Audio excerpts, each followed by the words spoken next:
तो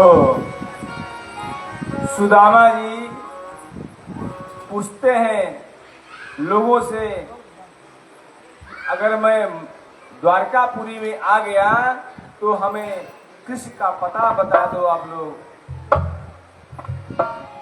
कोई एक आदमी बोल रहा है उसमें से कि कौन कृष्ण?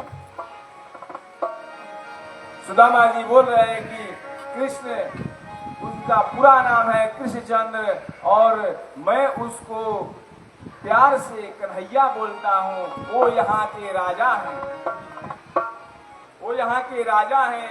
और वो तब तक से वह जो सज्जन थे वह पूछताछ जो कर रहे थे, वह बोल रहे हैं कि अरे आप उस महाराज का नाम ले रहे हैं, महाराज का नाम थोड़ा आराम से लीजिए, क्योंकि यहाँ पर जितने लोग हैं महाराज के नाम लेकर के नहीं बुलाते हैं। सुदामा जी बोल रहे हैं कि वो मेरे बचपन का सखा, इसलिए मैं उसको नाम लेकर के बुलाता हूँ।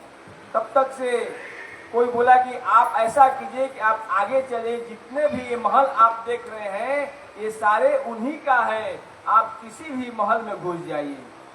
सुदामा जी चलते हैं, आगे बढ़ते हैं तो रुक्मिणी जी के महल के तरफ चल देते हैं।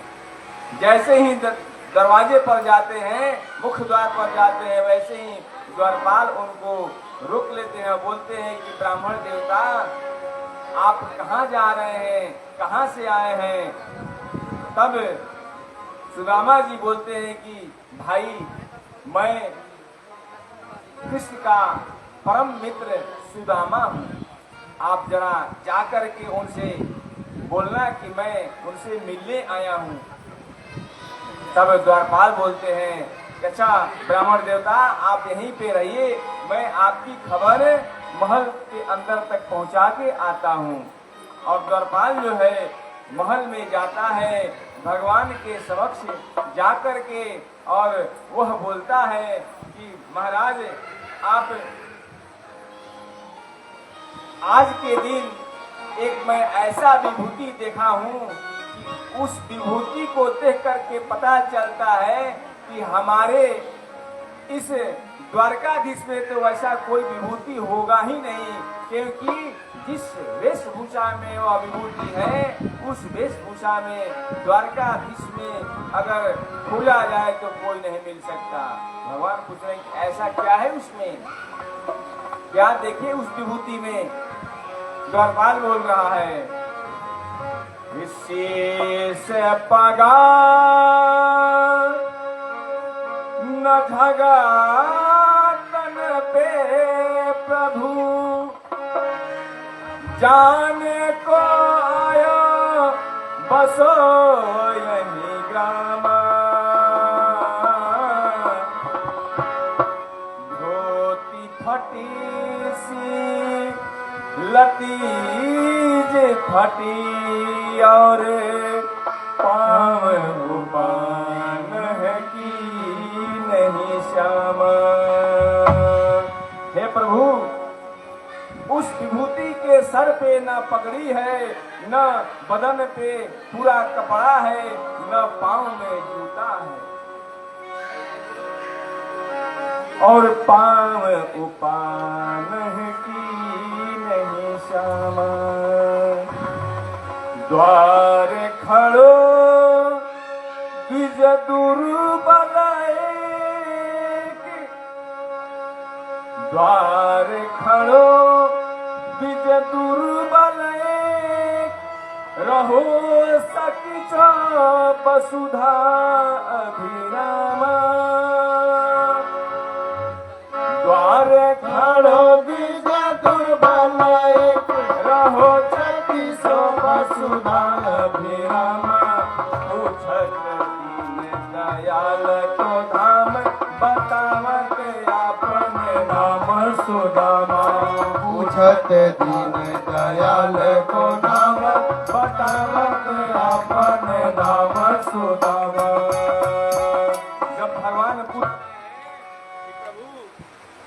हेलो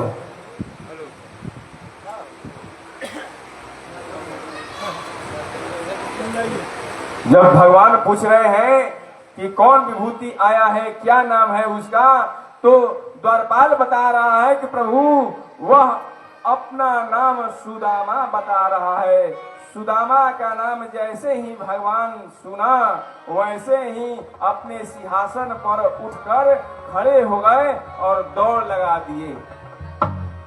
न पांव में खड़ाऊ पहने, न सर पे टोपी पहने, वह जिस अवस्था में थे अपने सिंहासन पर उसी अवस्था में दौड़कर भागे और पीछे पीछे उनके सैनिक भागे। वह सब लोग यह दृश्य देख करके आश्चर्य कर रहे हैं कि आज तक जो भी इस द्वारकाधीश में ब्राह्मण आए हैं उस ब्राह्मण को अगवानी करने के लिए, स्वागत करने के लिए कृष्ण जी ने हम सबको भेजा कि जाइए आप उनको आदर पूर्वक महल में ले आइए। लेकिन आज के दिन ऐसा कौन विभूति आ गया, ऐसा कौन ब्राह्मण आ गया जिसके लिए भगवान खुद अपना होश शुद्ध बुद्ध बिना वो दौड़े चले जा रहे हैं उनके स्वागत में, ऐसा कौन विभूति आ गया।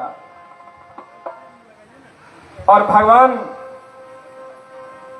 दौड़े दौड़े बिना खड़ाऊ के, बिना दुपट्टा के जब दौड़ लगा रहे हैं तो उनका दुपट्टा भी नीचे गिर जा रहा है। बिना दुपट्टा के ही वो भागे जा रहे हैं। 7 दरवाजे थे उनके महल में, 7 दरवाजे पार करने के बाद उधर जब इधर देर हो गया था समाचार ले जाने में, तो उधर सुदामा जी अपने मन में सोच लिए थे कि हो सकता है कि मुझे गरीब जानकर वो न आए, वह आगे बढ़ चुके थे।